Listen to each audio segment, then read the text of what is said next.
get points at any level of sports for trying hard. But I can tell you firsthand, Omar Khan has tried, and that he will continue to try. And I know you don't want to hear it. Good morning to you. Good Wednesday morning. I'm Dejan Kovacevic of DK Pittsburgh Sports. This is Daily Shot of Steelers. It comes your way bright and early every weekday. If you're into hockey and or baseball, I also offer daily shots of Penguins and Pirates in the same place that you found this. Steelers versus the other Jets coming up Sunday, 1:02 p.m. kickoff in East Rutherford, New Jersey. And by every accounting, there will not, for the second consecutive year, be a true WR2 on this roster. A year ago, that meant that George Pickens was going to be your only number one type of receiver, let alone a number one receiver. Meaning, someone that gets the double-digit targets, that gets all the big gains, that gets the touchdowns, that gets the big first downs, or really even someone that plays that style. There wasn't anybody. And then, sure enough, George gets hurt. Nobody's there to replace him, or even to run his same routes. And, well, you remember the results. So this year, Steelers go out and get DK Metcalf, and for about half a minute, they've got Metcalf and Pickens. And it seems like that problem is now solved for all eternity, as opposed to that half a minute. George gets shipped out, rightly so. I'm 100% in favor of that. But now the wait starts all over again. Where's the WR2? I'm pounding the desk here. I don't matter, but I'm doing it anyway. I'm pounding away. Where's that WR2? Where is it? Can't let this happen 2 years in a row. No way Omar's going to let it happen 2 years in a row. I talk to people within the Steelers. They say Omar's looking. Omar brings in Gabe Davis for a visit. Gabe isn't healthy. Gabe, yesterday, signs back with the Bills. He's going to be on their practice squad. Why? Wasn't healthy. Other guys were available. Real name guys. Real talent guys. Trade possibilities popped up.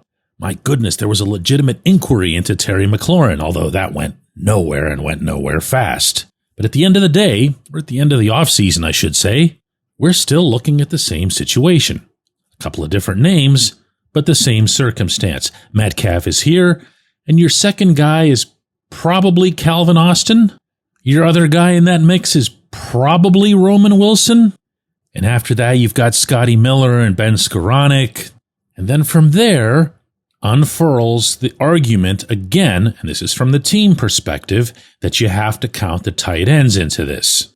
That's exactly what Mike Tomlin did in his press conference yesterday on the South Side when asked about his confidence in Austin to basically be that second wide receiver. I'm extremely confident in him, but I'm also equally confident in Roman Wilson and Jonnu and Freiermuth. I think, there's a lot of speculations and narratives about a quote-unquote number two, and I just think in today's game, it comes at you in a lot of ways.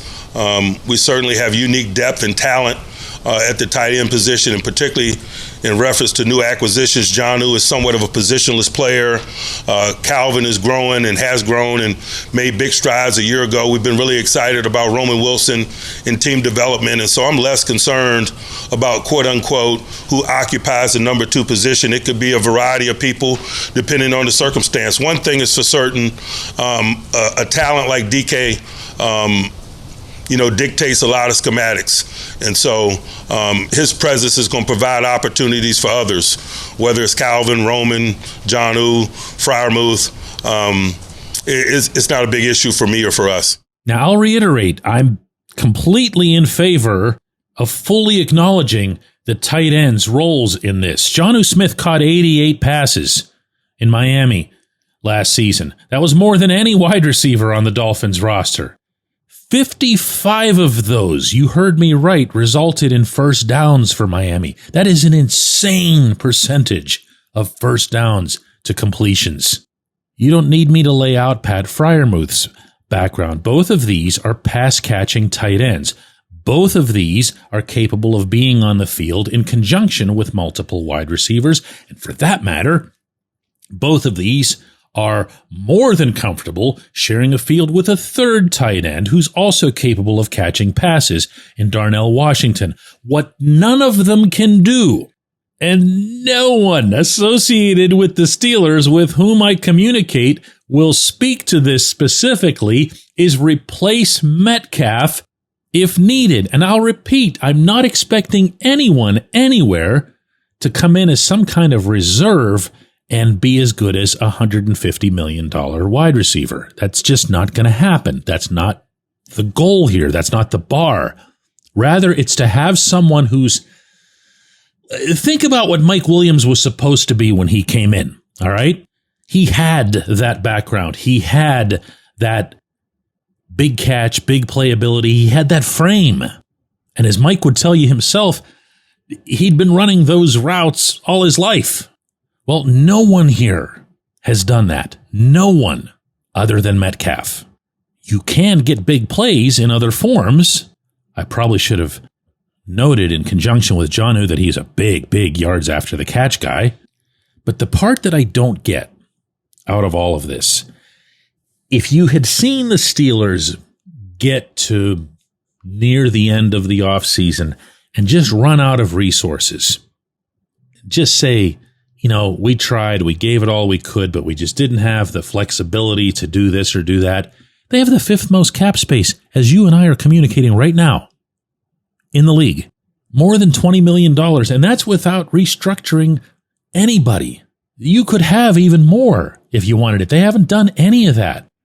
And if it's just a normal season, you say, all right, well, whatever, you carry some of that over to next year. But this isn't that kind of year. If they had gone and signed or acquired in any form the support player at offensive tackle that I know for a fact had been a higher priority for them than WR2, then you could say, all right, well, at least they put it into something that they felt was more important. They didn't do either of those things. They didn't do any of those things. Now, did Omar and everybody involved have themselves an impressive offseason? Yes, there's no way around that. You can't bring in this many names, not just on their name value, but on what they theoretically can still do, and not get yourself a really good grade for the work that you've done. The part that confuses me is that how you'd get that close and then be able to so concisely identify what your remaining needs are and then not finish it out, not wrap it up. Maybe it'll still happen. You can do trades for months. You can keep an eye on other teams and their roster situations, or when they fall out of a competitive picture and maybe they're more likely to part with somebody that they wouldn't have parted with in the summertime. I don't know. I do find the idea of the 3 tight ends and working them into your offense as regular targets to be very intriguing. It can become an essential component, a branding component to your offense. But between you and me and the figurative fence post, the second or third time that I see a check down to Scotty Miller, I'm going to be wondering what the heck went on all over again. When we come back, J1Q. Luxembourg, Garbett, Kelly & George is a personal injury law firm in Western Pennsylvania that represents injured people in automobile accidents, workers' compensation cases, and medical malpractice claims. The attorneys at Luxembourg, Garbett, Kelly & George pride themselves in doing what they say they're going to do. It's important to them that when they make you a promise, they keep that promise. And this law firm has been keeping promises for over 80 years. Luxembourg, Garbett, Kelly & George has been AV rated. That's the highest rating a law firm can receive for legal ability and ethics. And the lawyers at the firm have been designated super lawyers, that's a real thing, for over 15 years. Rare combination there. Luxembourg, Garbett, Kelly & George has offices in Cranberry, Newcastle, Beaver Falls, Butler, and Elwood City.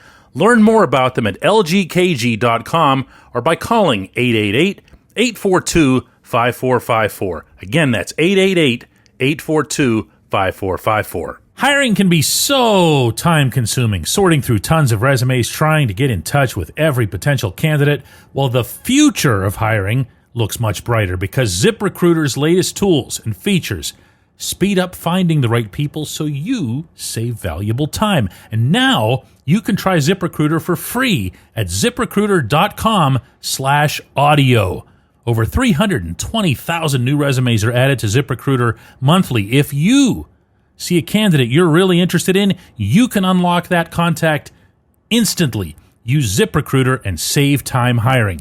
4 out of 5 employers who post on ZipRecruiter get a quality candidate within the first day. And if you go to ZipRecruiter.com/audio right now, you can try it for free. Again, that's ZipRecruiter.com/audio. ZipRecruiter, the smartest way to hire.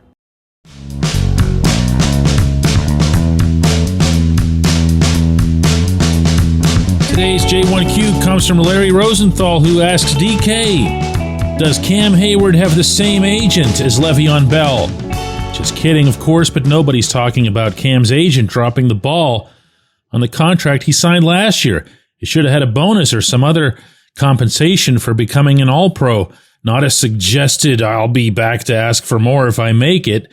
So maybe the agent is now trying to save face with Cam and pushing for a new contract. Larry, I'm going to confess some guilt here. I haven't done my small part to make this guy famous, and he should be famous. His name is Michael Parrott. He's been Cam's agent for a long time, and I have no idea whether or not he comes with a good or a bad reputation or whatever, but this is a mess and a half, and it reeks of lousy representation on multiple levels. Let me go over the ways other than just, pure PR, because your agent is supposed to have your best interests at hand and not always just necessarily related to money. Parrott should have been the first one and the foremost one in whatever form this thing arose to say, whoa, hang on a second. I thought you wanted to win a Super Bowl. Or I thought you wanted to get to the Hall of Fame. What are you doing here? But even before that, going back to last year, that's where it's really ugly. Meaning from the representation standpoint. If your client, and let's take Cam's word for this because Cam's not a liar, stands up in that room after this extension is signed and tells Omar Khan and Art Rooney and whoever else is in there, hey, if I have an all-pro season, we're going to be sitting in here again next year. If that occurs, and you're the agent, and you're in that room, believe me, you say, whoa, hang on a second. Either to Cam or to everybody there, what should we do about this? I mean, before the contract gets signed, obviously. Should we include a clause, a bonus clause, if all-pro status or Pro Bowl status is achieved? Should we include a trigger clause that reopens the contract in that event? That's when you do this stuff, or don't if the team doesn't want to. But that's when you bring it up, and we don't have to wonder whether or not it got brought up because Cam relayed the story to us directly the way that it happened. And I'm saying it again, he's not a liar. When I heard Cam say this that day in Latrobe, all I thought about was, wait a second, where was your agent? Because all you're describing here is a standard bonus clause or a standard trigger the reopening clause. And you didn't get either of those, but you walked out of the room with a wink and a nod and a giggle? No. And that's not on Cam. He's a football player. It's also not anything that the Steelers needed to account for. The player went to them with a request for an extension. They gave him what he wanted. That's the way the Steelers have worded this to me. We gave him what he wanted. And you don't have to wonder if that's what he wanted or not, since he put the pen to the paper. So the agent collects whatever his percentage is. Cam goes on to have an all-pro season. The season expires. Cam remembers that thing that he casually spoke after signing. He goes to his agent, and he reminds the agent of this, and the agent's like, oh boy, I really blew it here, didn't I? So the agent contacts Omar, and Omar's like, you can't be serious. One more time, his name is Michael Parrott. He's the president of football operations for Priority Sports and Entertainment. It's Michael Parrott, P-E-R-R-E-T-T. Make him famous. He's bad at this. I appreciate the question. I appreciate everybody listening to Daily Shot of Steelers. We're going to have a double shot today as well. That's at 4 p.m. Eastern on the DK Pittsburgh Sports app, which you can download for free onto your Apple or Android devices. If you want the good version of the app, the one with no ads and all the interactivity and everything else here, email me directly at dk@dkpittsburghsports.com and I'll hook you up with an absolutely absurd discount. My email, again, is dk@dkpittsburghsports.com. Let's get together at 4.